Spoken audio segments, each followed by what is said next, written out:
Welcome back. और ख़वातीन और हज़रात, इस वक्त हम बड़े ही इंपॉर्टेंट टॉपिक पे बात करने जा रहे हैं। अच्छा, इसमें बड़ी सारे अब देखिए कि गुफ्तगू किस रुख पर जाती है और क्या नतीजा आखज़ होता है, लेकिन क्योंकि हमारे सेट पैटर्न्स हैं और सेट हमने प्रिजम्पशंस आप कह लीजिए, या पहले से हमने अपना माइंड बनाया हुआ है कि ये चीज़ इसी तरह से होगी। मैं बात कर रही हूँ जॉइंट फैमिली सिस्टम की।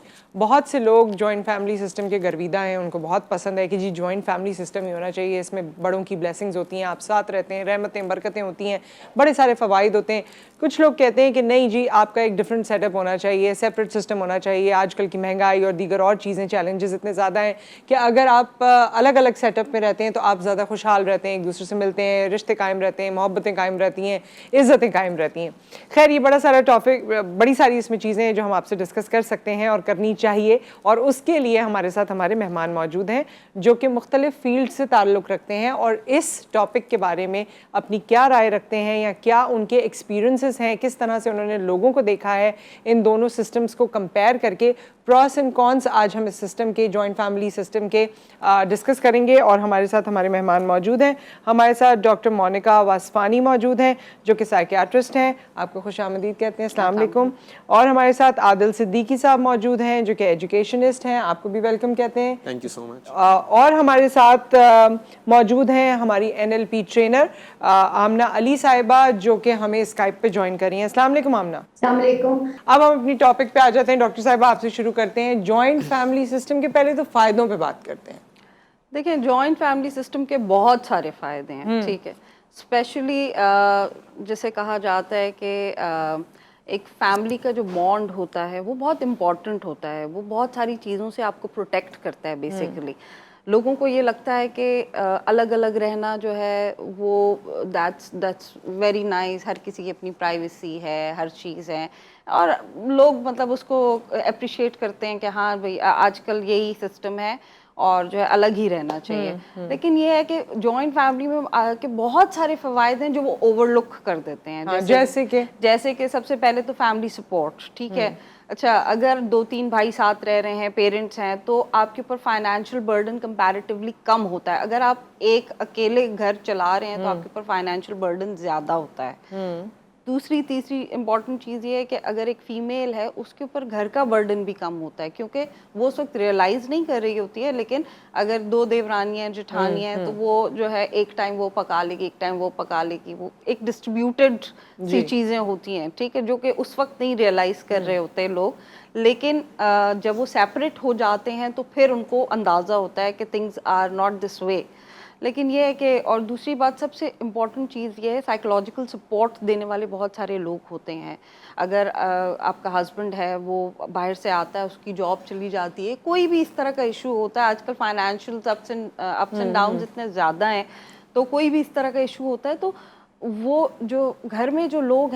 अच्छा, ये हम आपकी तरफ वापस आएंगे क्योंकि इसमें मुख्तलिफ आर्ग्यूमेंट्स हैं जो मैं आपसे डिस्कस करना चाहूँगी, लेकिन उससे पहले मैं सबका पॉइंट ऑफ व्यू लेना चाहती हूँ। जी आदिल, आप क्या कहेंगे? मुझे ये लगता है कि इस टॉपिक के हवाले से अगर हम बात करें तो इसको सही गलत के पर्सपेक्टिव से देखना ज़रा थोड़ा सा अनफेयर है, क्योंकि it would differ person to person. Actually इसको फायदे नुकसान, नॉट सही गलत। हाँ, अब इसमें ये देखना चाहिए कि जिधर हम रह रहे हैं, जिस मुल्क में रह रहे हैं, वहाँ पे किस तरह के हालात हैं। तो एक स्टेट है, एक इंसान है जो स्टेट में रह रहा है, एक सोशल कॉन्ट्रैक्ट होता है दोनों के दरमियान। अब हमारे यहाँ स्टेट का सोशल कॉन्ट्रैक्ट थोड़ा सा वीक है। अगर आप देखें तो खाने की किल्लत है, हमारे पास पानी नहीं आता सही से, बिजली नहीं आती। अब अगर ये सारी चीज़ें अगर आप इनको मद्देनज़र रखें तो फिर अगर स्टेट के इदारे वीक होते हैं तो then the institute of family comes in, और फिर वो बेसिकली सपोर्ट करता है उस सिस्टम को, वो कवरेज देता है जो डैमेज ऑलरेडी हो रहा है। तो मिसाल के तौर पे इसमें ये भी है ना कि बच्चे अनगार्डेड, अनसेफ रहेंगे तो उनका ख्याल कौन रखेगा, क्योंकि स्टेट शायद उस तरह से ख्याल नहीं रख पा रहा। तो हमें इन सारी चीज़ों को मद्देनज़र रखते हुए देखना चाहिए कि ये जो एक सोशल जस्टिस का जो कॉन्सेप्ट है वो फिर आता है जॉइंट फैमिली सिस्टम से। अगर ऑब्वियसली जो बात करते होंगे ये एक सोशो इकोनॉमिक प्रॉब्लम भी है कि शायद अगर कोई कह रहा है कि मैं अलग रह सकता हूँ तो शायद इस काबिल है कि वो अलग रह सकता है। लेकिन अगर वो इस काबिल नहीं है, अगर उसकी इनकम इतनी नहीं बन रही, तो वो एक कलेक्टिव इनकम पे ही जाएगा जहाँ पे वो प्रॉब्लम सॉल्व कर सके। तो आई थिंक वो एक चीज़ है। उसके ऊपर फिर आप बात कर सकते हैं कि उसके साइकोलॉजिकल इफेक्ट्स क्या हैं, कुछ अच्छे हैं कुछ बुरे हैं, तो but that's a separate okay, so we will be coming back to this point as well. Ji Amna, आप किस तरह से इस टॉपिक को देखती हैं और जॉइंट फैमिली सिस्टम को बल्कि आप कैसे देखती हैं? बहुत अच्छी तरीके से बाकी लोगों ने भी बड़ा अच्छा एक्सप्लेन किया है। आई थिंक कोई परफेक्ट सिचुएशन नहीं होती और परफेक्ट तरीके से आप हैंडल जिस तरह से अपने आप को मैनेज कर रहे हैं उसके ऊपर बहुत डिपेंड करता है। So there are no again no good and bad systems, there it's how you implement yourself and how you are showing up in the situation. तो जॉइंट फैमिली सिस्टम के भी बहुत अच्छे पॉजिटिव पॉइंट्स हैं जिसमें obviously collective एक आपको support मिल जाती है। हैविंग सेड दैट, जब आप इंडिविजुअल एक यूनिट में रहते हैं उसमें आपको सेंस ऑफ रिस्पॉन्सिबिलिटी आपके अंदर खुद बहुत ज़्यादा पैदा होती है, क्योंकि फिर आप अपनी स्पेंडिंग के लिए भी रिस्पॉन्सिबल हैं, आप अपने एक्शंस के लिए भी रिस्पॉन्सिबल हैं और आप अपने बच्चों की तरबियत के लिए भी रिस्पॉन्सिबल हैं। तो stepping into an adult role is it allows you to step into that role effectively. तो ये दोनों चीज़ें अच्छी बुरी दोनों में हैं और आप खुद किस तरह से अपने आप को उसमें ढालते हैं उसकी ज़्यादा इम्पोर्टेंस होती है। अच्छा आमना, मैं आप ही से, मेरे ख्याल में अब ये मैं सवालात का सिलसिला अपना बाकायदा शुरू करूँगी। आमना, आप ही से मैं शुरू करती हूँ। देखिए, अगर फ़र्ज़ करें कि मैं किसी जॉइंट फैमिली सिस्टम में हूँ, ठीक है, मैंने बहुत सारे कोर्सेज भी कर लिए, अपने आप को बहुत काम डाउन भी कर लिया, बहुत चीज़ों में मैं बहुत स्ट्रेस को अच्छा मैनेज भी कर लेती हूँ, लेकिन मेरे इर्द गिर्द वो एनवायरनमेंट ही नहीं है। जिन लोगों के साथ मैं रहती हूँ वो सब इस चीज़ को समझते ही नहीं है। मैं कितना स्ट्रेस मैनेज करूँगी, मैं कितनी चीज़ों में अपने आप को बैलेंस में लेकर आऊँगी, क्योंकि अगर जिस घर में मैं रहती हूँ वो ऑलरेडी वहाँ पर इम्बैलेंस है, तो मेरे अपने ऊपर काम करने से कितना इम्बैलेंस ठीक हो जाएगा? आपकी आवाज़ थोड़ी सी ब्रेक हो रही है, बट जो मुझे बात समझ आई है, मैं जो आपका सवाल है वो मैं रिपीट करना चाहती हूँ ताकि क्लैरिटी आ जाए। कि आप चाह रही हैं कि आप कह रही हैं कि अगर मैं अपने आप को खुद बहुत अच्छा मैनेज कर रही हूँ मगर एनवायरनमेंट जो है वो बहुत टॉक्सिक है, तो मैं क्या करूँ? यही सवाल है आपका? जी। सो बेसिकली जब आप इस तरह की सिचुएशन में अनफॉर्चुनेटली आ जाते हैं तो आपने पहले अपने आप को ये, जब हम एक माइंडसेट में चले जाते हैं ना कि यहाँ पे सिर्फ प्रॉब्लम्स ही हैं और आप सिर्फ प्रॉब्लम्स को ही देख रहे होते हैं, तो ये होता है कि फिर जो उसमें जो पॉजिटिव एस्पेक्ट्स हैं वो आप उसके बारे में ब्लाइंड साइड हो जाते हैं।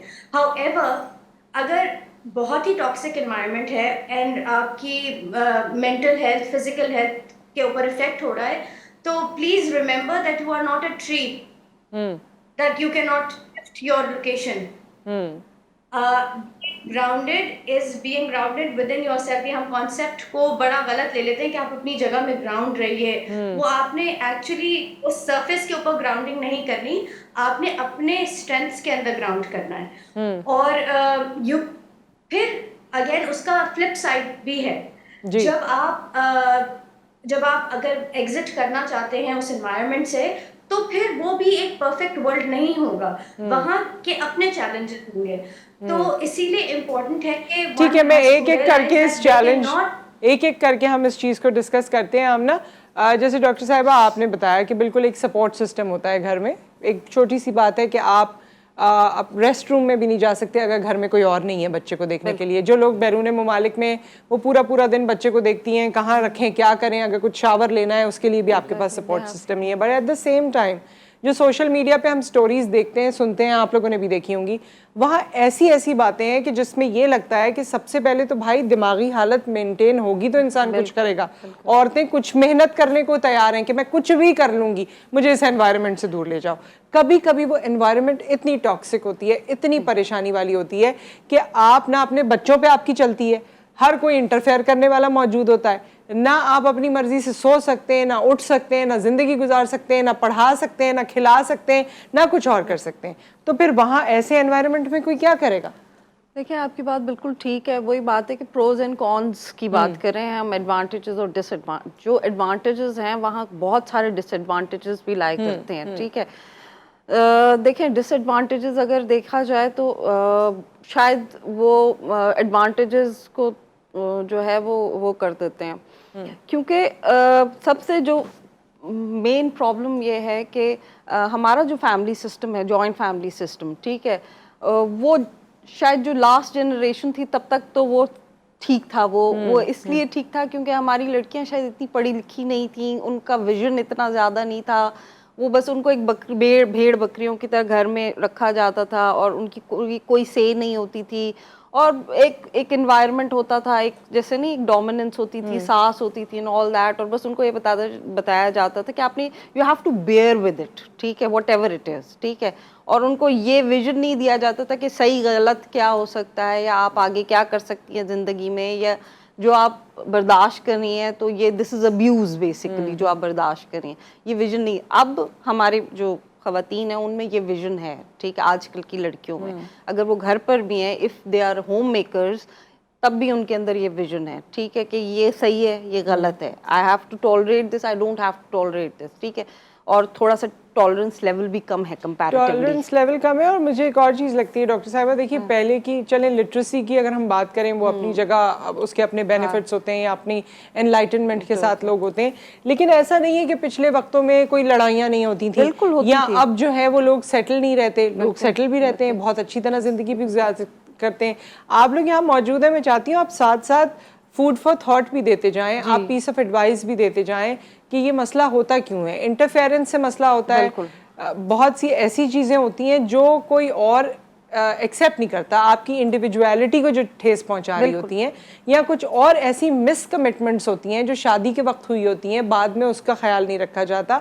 तो ऐसी बहुत सी चीज़ें मैं चाहती हूँ आज के प्रोग्राम में आप लोग उसको भी एड्रेस करें कि किसको क्या करने की ज़रूरत है ताकि एक बेहतर घराना आगे चल सके। एक ब्रेक यहाँ पर आ गया, ब्रेक के बाद वापस आते हैं और यहीं से कंटिन्यू करते हैं।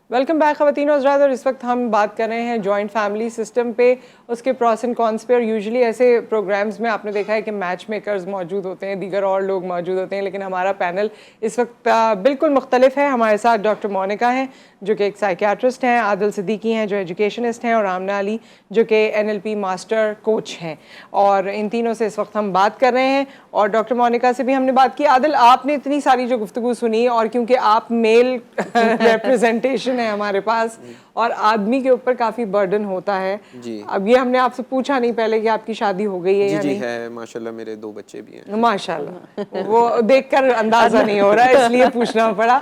सो आपने किस तरह से, आप जॉइंट फैमिली सिस्टम में? जी, मेरे वालिदैन मेरे साथ ही रहते हैं, बल्कि करेक्ट तो यही होगा बोलना कि मैं उनके साथ रहता हूँ। जी बिल्कुल। और मेरे बच्चे भी उनके साथ माशाल्लाह बड़े हंसते so how do you see it, मतलब आप अगर अपने साथ देखते हैं, क्योंकि आदमियों को बहुत इस बारे में क्वेश्चन किया जाता है ना कि बैलेंस मेंटेन करना आदमी का काम है। बिल्कुल नहीं, ये बिल्कुल एक बहुत वो है जिसको हम जेंडर स्टीरियोटाइप्स बोलते हैं, इस तरह की। ये होता है कि कम्युनिकेशन की जो लाइबिलिटी है ना, वो हर इंडिविजुअल पे खुद ही होती है। I have been extremely lucky, my wife has excellent communication skills. तो ऑब्वियसली जहाँ एक से ज़्यादा लोग एग्जिस्ट करते हैं वहाँ क्लैश ऑफ थॉट ज़रूर होता है। ऐसा तो बिल्कुल वो है, काउंटर प्रोडक्टिव है कहना कि हो नहीं सकता, ज़रूर होता है, डिफरेंसेस ज़रूर होते हैं।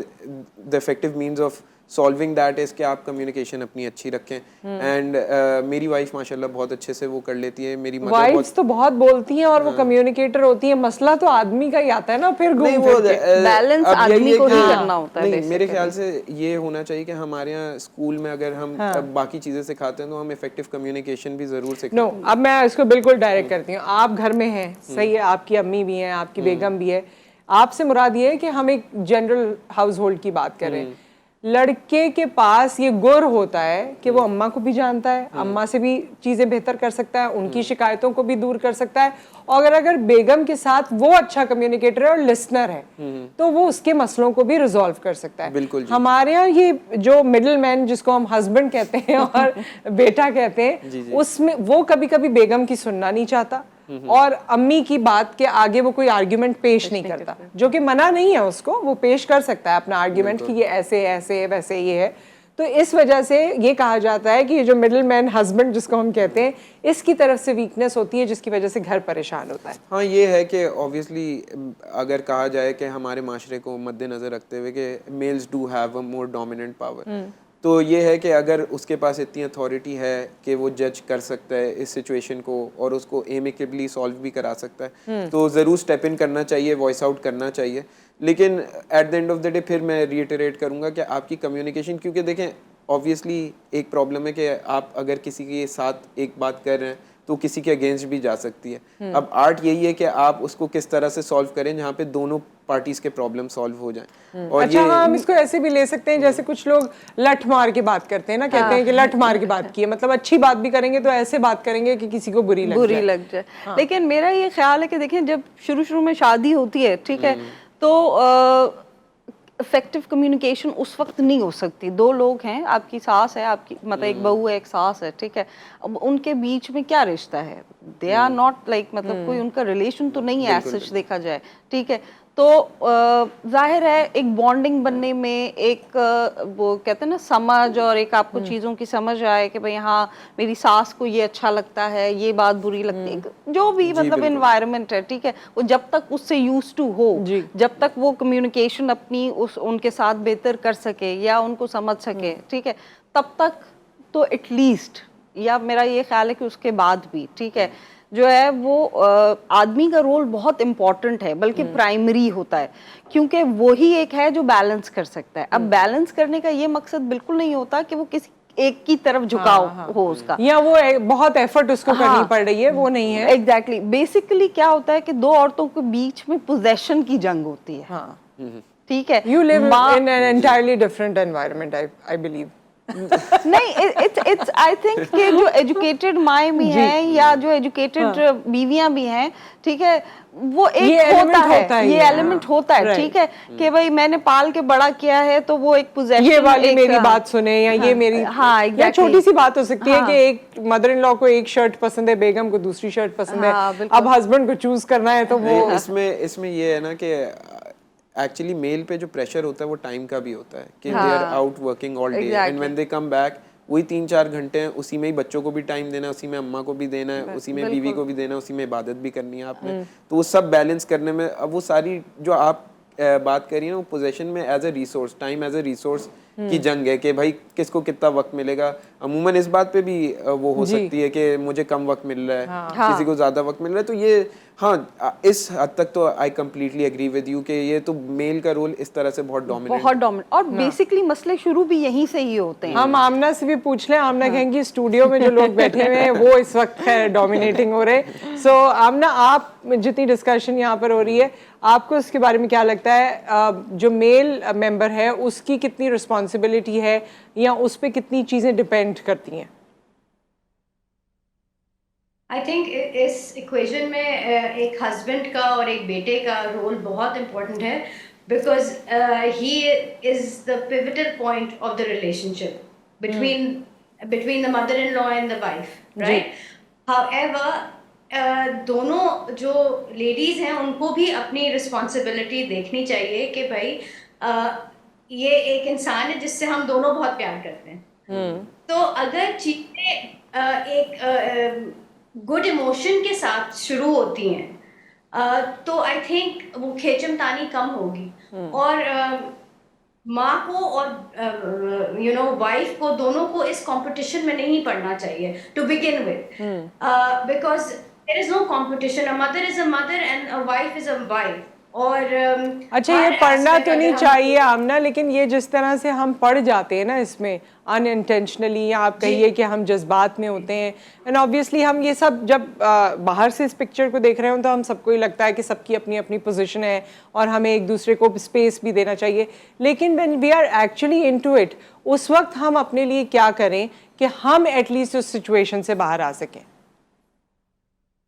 हाँ, उसके लिए फिर आई थिंक एक मुहज़्ज़ब माशरे में ये ज़रूर करना चाहिए कि और आपके पास इतने रिसोर्सेज हों कि जो आपके प्रॉब्लम्स हैं ना आप वो प्रोफेशनल्स के साथ डिस्कस करें।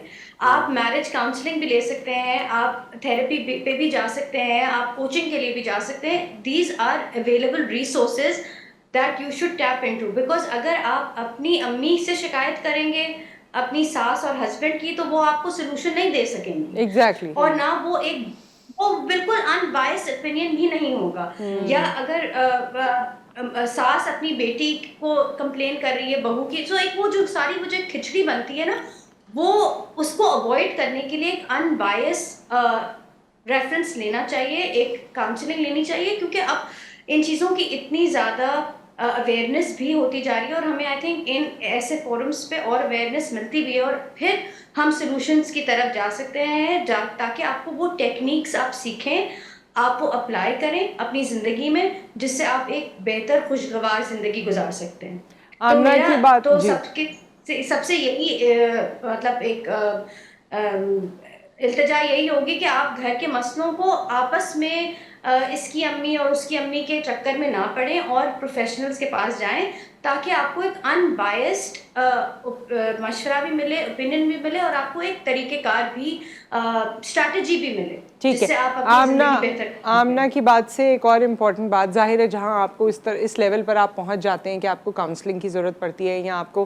किसी एक्सपर्ट के पास जाना चाहिए, तो वो बिल्कुल जाना चाहिए। लेकिन इसमें एक पॉइंट उन्होंने बहुत अहम कहा, पहले मियाँ बीवी एक दूसरे की बात को एक दूसरे तक रखते थे। अब ये बहुत हो गया है कि यही वाली बात कि इसकी अम्मी, उसकी अम्मी, इसकी दोस्त, उसकी बहन, उसका भाई, ये जो चीज़ें हैं। और ये बात बहुत प्यारी इन्होंने कही कि जाहिर है जो अगर मेरी औलाद है तो मुझे तो उसी से ही प्यार है, और अगर उसे किसी ने कुछ कह दिया तो मुझे तो उस पर बड़ा गुस्सा आएगा, वो मियाँ बीवी फिर एक हो जाएंगे। हाँ बिल्कुल, वो तो जाहिर है ऑब्वियसली। देखिए इसमें एक चीज़ बहुत इम्पॉर्टेंट है कि जब अरेंज जो ये जॉइंट फैमिली सिस्टम है, उसका जो सबसे एक बड़ा ड्रॉबैक है वो ये है कि जब शादी होती है तो initially it's a very sensitive time होता है मियाँ बीवी के लिए, ठीक है, क्योंकि दोनों एक दूसरे को नहीं जानते, ठीक है, अगर जानते भी हैं, let's suppose if they have been engaged या कुछ भी, ठीक है, लेकिन still they are not living together, ठीक है, जब वो रहना शुरू करते हैं तो फिर उनको तब पता चलता है कि क्या है, ठीक है, अब हमारे लिए क्या है ज़िंदगी में, ठीक है, उनको सारी चीज़ें पता चलना शुरू हो जाती हैं, बिहेवियर्स, फाइनेंशियल अगर कोई रिस्ट्रेंट्स हैं, या क्या माहौल है घर का, या किस तरह मेरा हस्बैंड बोलता है या क्या बोलता है, उसका टेम्परामेंट कैसा है, अग्रेसिव है, कैसा है, जो भी इश्यूज हैं, वो कहते हैं ना छोटी छोटी बहुत सारी चीज़ें होती हैं जो कि दोनों को एक दूसरे के बारे में समझनी होती हैं, ठीक है, और वो बहुत एक इम्पॉर्टेंट टाइम होता है, ठीक है। अब उसमें जो है वो इससे पहले कि मियाँ बीवी एक दूसरे को समझें और लोग आ जाते हैं, एक दूसरे के लिए कॉम्प्रोमाइजेस करना सीखें, क्योंकि ऐसा नहीं हो सकता, दो लोग तो एक जैसे नहीं होते ना, तो ऑब्वियसली इट्स वेरी इंपॉर्टेंट कि उनको छोटी छोटी चीज़ों पे कॉम्प्रोमाइज़ करना सीखना पड़ता है कि भाई मेरा हस्बैंड ये करता है तो अब 2 बार अगर मैं चिढ़ूंगी या गुस्सा करूंगी तो फिर उसको तीसरी बार समझ आ जाएगी कि यार ये हमारा रिलेशनशिप खराब कर रहा है, आपस का डिस्प्यूट रेजोल्यूशन जो है वो आपस में ही सीखना है। एग्जैक्टली, बिल्कुल। एक ब्रेक यहाँ पर आ गया डॉक्टर साहिबा, फिर आप अपनी बात को मुकम्मल कर लीजिएगा, और हम आदिल से भी पूछेंगे कि उनका क्या पर्सपेक्टिव है इस हवाले से आफ्टर द ब्रेक।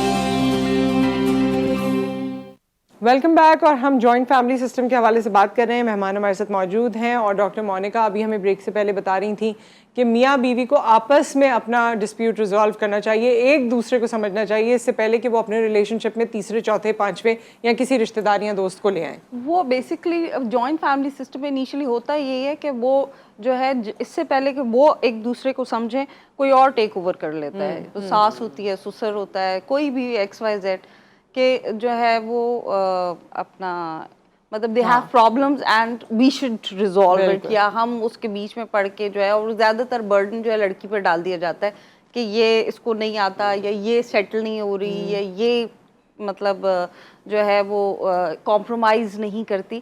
हालांकि देखा जाए ऐसा नहीं होना चाहिए ना, दो लोग हैं, मतलब शादी में एक खाली लड़की तो नहीं होती है ना, दोनों होते हैं, मियाँ बीवी दो लोग हैं, तो उन दोनों को एक दूसरे के साथ रहना आना चाहिए, ठीक है। अगर कुछ प्रॉब्लम्स हाँ, लड़के में ऊंच-नीच है, हो जाती है। बिल्कुल कुछ लड़की में भी होंगे ऑब्वियसली, ठीक है। उसके अपने कुछ कैरेक्टरिस्टिक्स होंगे, अपनी पर्सनालिटी होगी, उसकी अपनी पर्सनालिटी है, तो वो उन दोनों को कॉम्प्रोमाइज करना सीखना पड़ेगा ना विद टाइम।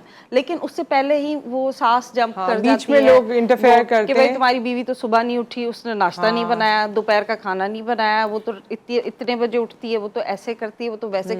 अब वो जो बर्डन है वो आदमी के ऊपर है, तो वो क्या करेगा, वो जाएगा अपनी बीवी के ऊपर।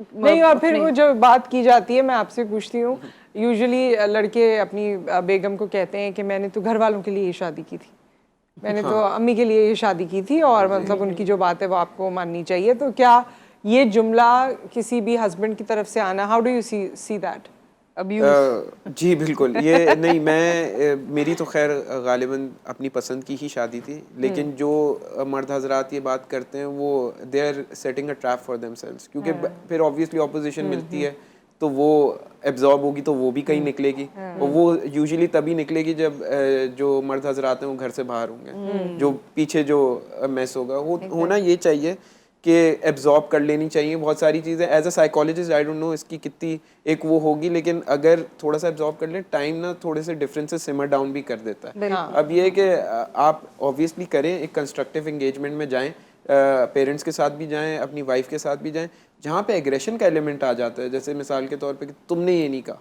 या तुमने वो, तो उसका हमेशा बैकलैश भी आएगा। आप ये नहीं समझें, क्योंकि जैसे कि डॉक्टर साहब ने अच्छा, ये बड़ी अच्छी बात है, लेकिन हमारे यहाँ ये समझा जाता है कि मैं बोल रहा हूँ तो आगे से नहीं बोलो वरना तुम बदतमीज हो। तो इस पे जरा मैं अपना थॉट मुकम्मल कर लूँ। ये बात बिल्कुल सही, जैसे डॉक्टर साहब ने कहा, आज की लड़की को अपनी सारी चीज़ें पता हैं, उसको पता है उसके हुकूक क्या हैं। दूसरी चीज़ें, चाहे वो आई डोंट नो वो अर्बन सेटअप में, अगर आप कह लें थोड़े से रूरल साइड, क्योंकि सोशल मीडिया से अब चीज़ें बहुत कॉमन हो गई, तो अब लड़कियां बोलती हैं और वो बोलेंगी, और उनको बोलना भी चाहिए कि ऑब्वियसली अब्यूज किसी को भी नहीं लेना चाहिए।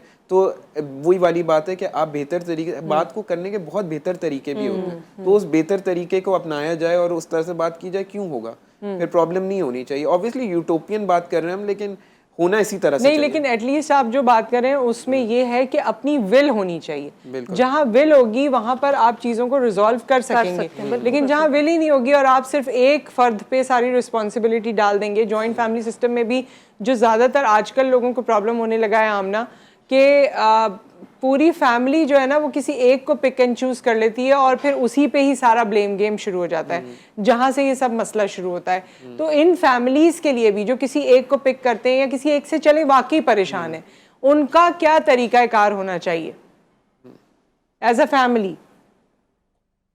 एज अ फैमिली फिर वही बात है, देखिए जब आप किसी को ब्लेम गेम में डाल देते हैं, जब भी ब्लेम में आप ब्लेम की साइकिल में चले जाते हो, फिर क्या होता है, ब्लेम होता है, फिर एक बंदा विक्टिम बन जाता है, और वो ब्लेम और विक्टिम की एक टॉक्सिक तरीन एनवायरनमेंट बन जाती है। तो यहाँ पे ज़रूरी ये है कि आप मेच्योरिटी, कोई एक इंसान भी अगर उस इक्वेशन में मेच्योरिटी का मतलब रिस्पॉन्सिबिलिटी लेना शुरू कर दे और स्टेप अप करके इस नेगेटिव साइकिल को ब्रेक करना बहुत ज़रूरी है, क्योंकि जब भी आप नेगेटिव साइकिल को ब्रेक नहीं करेंगे वो चलती ही चलती जाएगी। और जैसे वो नेगेटिव जनरेशनल साइकिल है बेसिकली, कि अगर सास के साथ बैड एक्सपीरियंस हुआ तो वो कहेगी कि नहीं, मैं अपनी बहू को भी उसी तरह से, वो क्यों जा रही है अपने हस्बैंड के साथ, बेटे के साथ खाने पे, या वो क्यों एंजॉय कर रही है। So one person needs to break that cycle and you know release this generational trauma, तभी ये चीजें बेहतरी की तरफ जाएंगी। और हमें नहीं, एज मैं एल्डर्स के लिए आपसे, हम ना एल्डर्स के लिए पूछ रही हूँ जो घर के बड़े होते हैं, उनको आप कोई मशवरा देना चाहेंगी? क्योंकि आपने इंडिविजुअली तो ज़ाहिर है सबके लिए कहा, हस्बैंड वाइफ के रिलेशनशिप के लिए भी कहा, लेकिन अक्सर ये ट्रिकल डाउन इफेक्ट होता है, जैसे आपने भी बताया कि आपके पास्ट एक्सपीरियंसेस हैं या कुछ चीज़ें जो आपको हॉन्ट करती रही और अब आप उसी तरह से अपने बच्चों के साथ भी कर रहे हैं। तो बड़ों के लिए या एल्डर्स के लिए कोई एडवाइस है?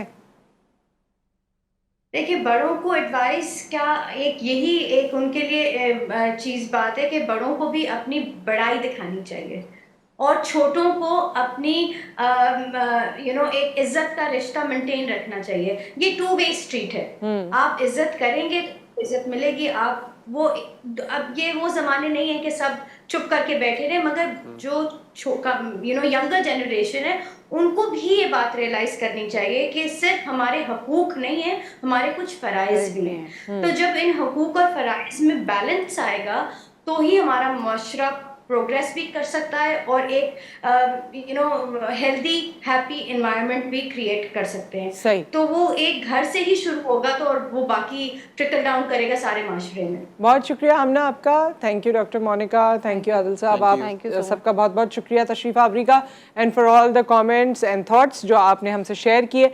आई होप कि बहुत सारे लोगों को कुछ चीज़ें सोचने का ज़रूर मौका मिलेगा इससे, और बहुत सी ऐसी बातें होती हैं जो आप किसी तीसरे से समझें या सुने तो आपको ज़्यादा समझ में आती हैं, लेकिन घर में ही वो बात की जाए तो कभी कभी आप उसे अब्जॉर्ब नहीं करते। लेकिन घर आपका ही है, रिश्ते आपके अपने ही हैं, और जितना बेहतर आप अपने सिस्टम को रखेंगे उतनी कामयाबी आप सब की होगी पूरे एक हाउस होल्ड की हैसियत से। अपना ख्याल रखिए, हम सबको दुआओं में याद रखिए, वैसे भी याद रखिए, दुआओं में खुसूसी तौर पे याद रखिए। आपसे फिर मुलाकात करेंगे। अल्लाह हाफ़िज़।